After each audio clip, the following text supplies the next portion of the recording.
Bangladesh cricket board champion ট্রফির জন্য দল ঘোষণা করে বিপদে পড়ে গেছে। আসলে অনেক বড় বিপদে পড়ে গেছে। একজন ক্রিকেটারকে দলে রাখিনি বলে এইটা নিয়ে অনেক বিতর্ক।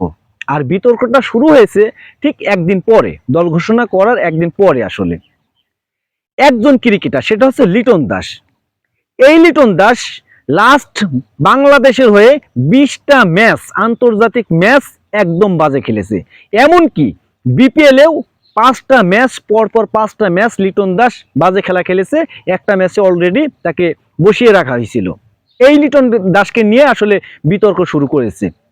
এই বাংলাদেশের মিডিয়াগুলোই লিটন দাস কেন দলে ছিল, লিটন দাসকে এত ব্যর্থতার পরেও কেন লিটন দাসকে খেলানো হচ্ছে বাংলাদেশ দলে, তার জন্যই প্রত্যেকটা ম্যাচ হারা এই বাংলাদেশের মিডিয়াগুলো কিন্তু নিউজ করেছে। সেই মিডিয়ায় আবার শুরু করেছে বাংলাদেশে কেন চ্যাম্পিয়ন ট্রফিতে কেন লিটন দাস নাই। এই বিতর্কটা শুরু করেছে কেন জানেন?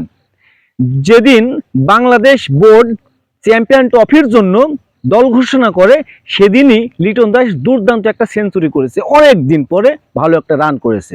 সেই জন্যই কিন্তু বিতর্ক শুরু করেছে। লিটন দাস বিপিএল একটা 100 মারছে, সেই লিটন দাস কেন থাকবে না? সবাই অবাক হয়ে গেছে আসলে। কিন্তু ভাই, লিটন দাস যে বাংলাদেশের হয়ে লাস্ট 20-25টা ম্যাচ একদম বাজে খেলেছে, এমনকি তাকে বসিয়ে রাখা হয়েছিল, তারপরেও লিটন দাস ভালো খেলতে পারেনি। সেই কারণে লিটন দাসকে বাদ পড়তে হয়েছে। এই লিটন দাসকে যদি বাদ না দিত, এইটা নিয়েও কিন্তু অনেক রকম কথা হতো।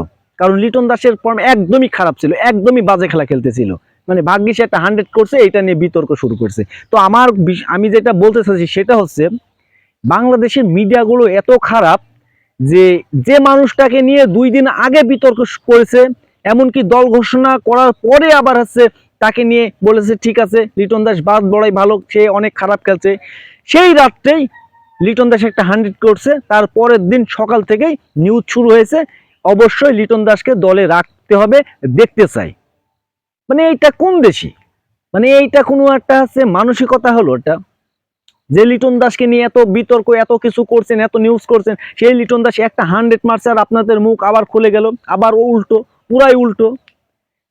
এইটা করা ঠিক না। কারণ লিটন দাসকে অবশ্যই, আমি মনে করি অবশ্যই তাকে বাদ দেওয়া উচিত। তাকে অনেক দেখা হয়েছে, আবার ভালো খেলা খেলে আবার অবশ্যই জাতীয় দলে লিটন দাস অবশ্যই ফিরবে, কিন্তু তাকে একটা সুযোগ, মানে অন্যদের একটু সুযোগ করে দেওয়া উচিত।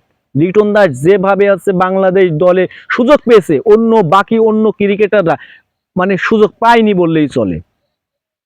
তো এইটা নিয়ে বিতর্ক কোনোই নাই। লিটন দাস একটা 100 মারছে বলে যে লিটন দাস সবকিছু শেষ করে ফেলে, মানে সবকিছু একদম উদ্ধার করে ফেলেছে, আসলে সেইটা না। লিটন দাস দেখেন সময়ের ম্যাচগুলো কেমন খেলে। আর যদি কোনো স্কোরে চ্যাম্পিয়ন ট্রফিতে কোনো সমস্যা হয়, কারো যদি ইনজুরি থাকে, অবশ্যই লিটন দাসকে নিতে হবে। কারণ লিটন দাস যদি ভালো খেলা খেলে, কিন্তু কাউকে বাদ দিয়ে লিটন দাসকে এখন বর্তমানে ঢোকানোটা একদমই অসম্ভব আমি মনে করি। কারণ লিটন দাসকে মানে অন্যদের বাদ দিয়ে কাকে দিবেন? পারভেজ ইমনকে নিছেন, পারভেজ ইমন যদি ফিট থাকে কেন তাকে বাদ দিবেন? সে একজন অপমান হবে না? মানে অবশ্যই অপমান হবে লিটন দাসকে যদি এখন নিতে হয়। তো এই বিতর্ক বাদ দেন, লিটন দাস যেখানে আছে সেখানেই থাক। কারণ এমন সময়টা কিন্তু ভালো ভালো তারকা ক্রিকেটারদের কিন্তু আসে, আমরা দেখেছি অনেক আসে। রোহিত শর্মাকে লাস্ট টেস্টে অস্ট্রেলিয়ার বিপক্ষে খুব গুরুত্বপূর্ণ একটা মানে লাস্ট টেস্ট বলবো না, একটা টেস্টে তাকে বাদ দেওয়া হয়েছিল। হ্যাঁ, তো লিটন দাসকে বাদ দিছে, খুব ভালো একটা সিদ্ধান্ত নিয়েছে বাংলাদেশ ক্রিকেট বোর্ড। আমি মনে করি লিটন দাস খেলুক বিপিএলে, যদি কোনো সমস্যা হয় তখন লিটন দাসকে আসলে দলে যুক্ত করলেই হবে আমি মনে করি।